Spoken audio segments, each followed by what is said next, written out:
금은 인류에게 매우 특별한 금속입니다. 금의 역사가 인류의 역사라 해도 지나치지 않을 정도죠. 부와 권력의 상징이자 투자의 대상이었고요. 이런 특징은 고대 문명을 시작으로 이집트에서 잉카까지 연결됩니다. 금은 실질적이면서도 상징적인 가치를 가진 금속인데요. 몽환적인 노란빛, 다른 금속들에 비해 상대적으로 희귀한 편이고 추출하는 데 어려움이 있다는 것도 금이 가치가 높은 물질이라는 생각을 하게 만듭니다. 인간의 욕망을 부풀렸고 역사 속 수많은 전쟁의 빌미가 되었죠. 금은 진짜 화폐이기도 했습니다. 옛날 금화뿐만 아니라 최근인 20세기 중반 금 1온스를 35 미국 달러로 고정시켰던 브레튼 우즈 체제에서도 금이 궁극의 화폐였으니까요. 우리 모두는 금이 지금까지 항상 가치가 있었고 미래에도 있을 것이라고 생각합니다. 그럼 금은 왜 가치가 있을까요? 그 자체만으로도 대체 불가의 가치가 있는 걸까요? 금을 금융투자의 관점이 아닌 다른 관점에서 살펴보겠습니다.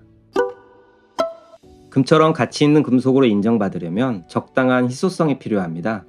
철은 인류에게 정말 필요하고 유용한 금속이지만 너무 흔하죠. 너무 적어도 문제가 되는데요. 팔라듐은 다른 원소와의 반응성이 낮기 때문에 귀금속이 될 자질이 높은 편입니다. 부식도 거의 일어나지 않죠. 문제는 너무 드물어서 수요를 충분하게 충족하지 못한다는 겁니다. 무게감도 중요한데요. 너무 가벼우면 내가 이 물건을 소유하고 있다는 느낌이 덜해서 만족감을 주지 못하거든요. 녹는 점이 적당해야 한다는 것도 중요합니다. 적당히 높은 온도에 녹아서 다루기 쉬워야 하고 동전이나 장신구로 만들기 편해야 한다는 거죠.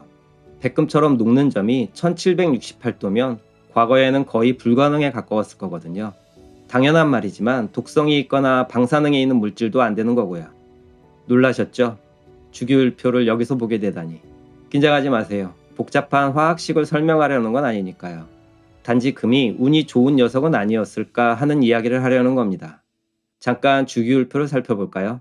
주기율표는 크게 금속, 중금속, 비금속으로 나누는데요. 인류에게 가치 있는 물질로 인정받으려면 휴대성이 좋아야 하고 단단한 물질이어야 합니다. 비금속은 원소 자체로는 가치가 있을지 모르나 문제가 좀 있죠. 우리가 기체를 들고 다니면서 화폐처럼 사용할 수는 없잖아요. 이건 중금속도 마찬가지겠죠. 그럼 금속만 남게 되네요. 이제부터 문제가 되는 원소를 제외시켜 볼까요? 알카리 금속과 알카리 토금속인 인리적 원소들은 너무 무릅니다. 칼로 잘라낼 수 있을 정도죠. 독성이 있는 원소들도 제외시킬게요. 들고 다니다가 문제가 생기고 싶진 않거든요. 결정 구조가 약해서 쉽게 부서지거나 수은처럼 너무 무른 원소도 안 되겠죠. 녹는 점이 너무 높거나 낮은 원소도 문제가 되는데요. 녹이기 어려우면 뭔가를 만들어낼 수 없잖아요. 너무 높은 온도에서 녹는 원소는 옛날 인류의 기술로는 다룰 수 없었을 거고요. 란타넘 계열처럼 희귀금속인 히토류들이나 방사성 물질인 악티늄 계열 원소도 제외해야겠죠? 희귀금속처럼 너무 적으면 활용성이 떨어질 테고 방사능 물질은 당연히 안 되는 거고요. 원자번호 93번 이상은 인공원소들입니다. 이건 옛날에 존재하지 않았던 원소들이니까 제외. 그럼 남는 금속은? 철, 구리, 금, 은, 백금, 알루미늄 정도의 금속들만 남게 됩니다. 좀 더 진행해 볼까요? 알루미늄은 물에 노출되거나 공기 중에서 산화되면 부식됩니다. 더구나 알루미늄은 너무 가볍죠. 너무 가벼우면 소유감을 주기 힘들거든요. 패스. 철은 매우 매력적인 금속이고 아름다운 광택도 낼 수 있습니다. 문제는 녹인데요. 완전히 말리지 않으면 부식되기 쉽거든요. 마찬가지로 구리도 부식되기 쉽고요. 백금은 아름답고 부식이 잘 되지 않는 최고의 금속입니다. 화학 반응성도 낮아 어지간해서는 산화되지 않죠. 녹는 점이 1768도라서 녹이기 어렵다는 문제가 있지만 가장 큰 문제는 따로 있는데요. 전문가가 아니면 백금은 은이나 철과 구별이 잘 안 된다는 거죠. 그럼 남은 건? 네, 금과 은뿐입니다. 금과 은이 특별해서 과거 인류가 가치를 부여했던 게 아니라 이 두 금속 이외에 선택의 여지가 없었을 뿐이었다고 말하려는 건 아니에요. 물론 그런 측면이 아예 없는 건 아니지만요. 누군가 과거에는 권력자였겠죠? 금의 가치를 부여하고 사람들은 그걸 받아들이고 시간이 지나면서 사회 전반적으로 금이 가치 있는 금속으로 인식된 면도 있을 겁니다. 하지만 다른 금속이 대체할 수 없는 성질을 가졌다는 것만으로도 금이 특별한 금속이라는 의미이기도 하죠. 자체적으로 매력이 없다면 사람들에게 사랑받는 존재가 되지 못했을 거고요. 인간은 어떻게든 대체할 수 있는 물질을 찾아냈을 거거든요. 원소기호 AU, 원자번호 79번. 금을 표현할 수 있는 수식어는 끝없이 많은데요. 촉감이 좋으면서도 자연스럽게 독특하고 아름다운 색의 미묘한 배열을 가지고 있습니다. 장신구의 원재료로 사용된 금속이었고 화학의 진보를 이끈 금속이죠. 유럽의 대항해 시대와 식민지 시대를 만들었고요. 콜럼버스가 아메리카 대륙을 발견하게 한 금속이기도 합니다. 콜럼버스는 원래 일본에 가려고 했다고 하죠. 종이처럼 잘 늘어나는 성질을 이용해 옛날 일본에서는 지배 외벽을 황금 종이로 장식했다고 해요. 이 사실을 모르는 중국 무역상들은 일본에 금이 엄청나게 많은 것으로 생각했고요.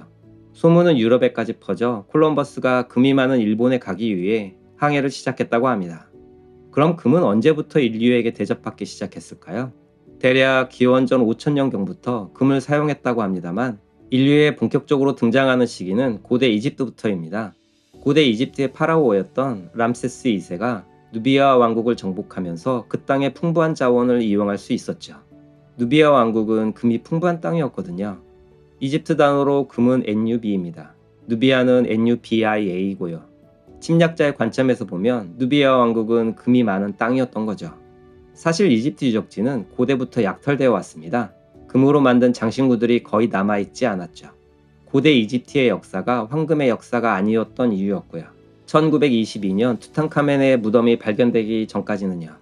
투탕카멘은 고대 이집트의 역사에서 존재감이 없는 파라오입니다.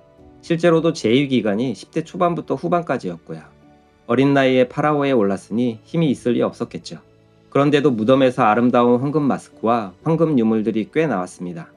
만약 다른 유명한 파라오들의 무덤이 약탈되지 않았다면 황금 유물들이 엄청나게 쏟아져 나왔을 겁니다.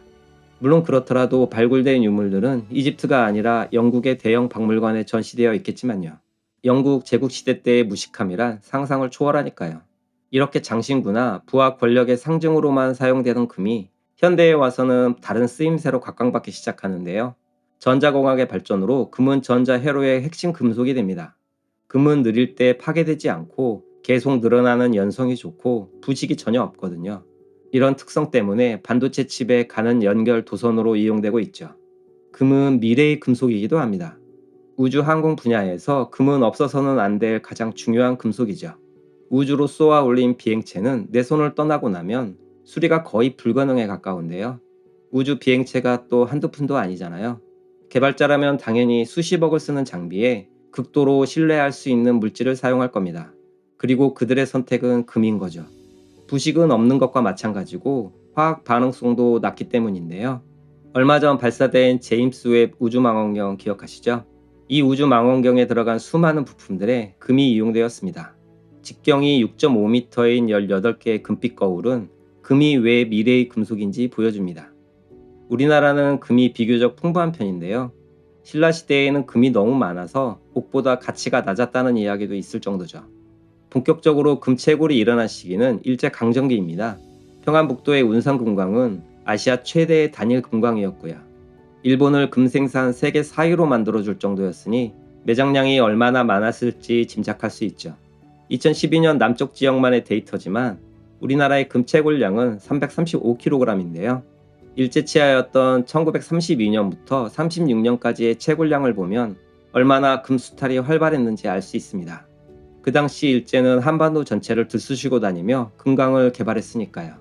수탈의 역사로 인해 현재 우리나라는 금 채굴이 많지 않은 편입니다. 금 가격이 다른 나라들보다 높게 형성되는 이유이기도 하고요. 오늘 영상은 여기까지입니다.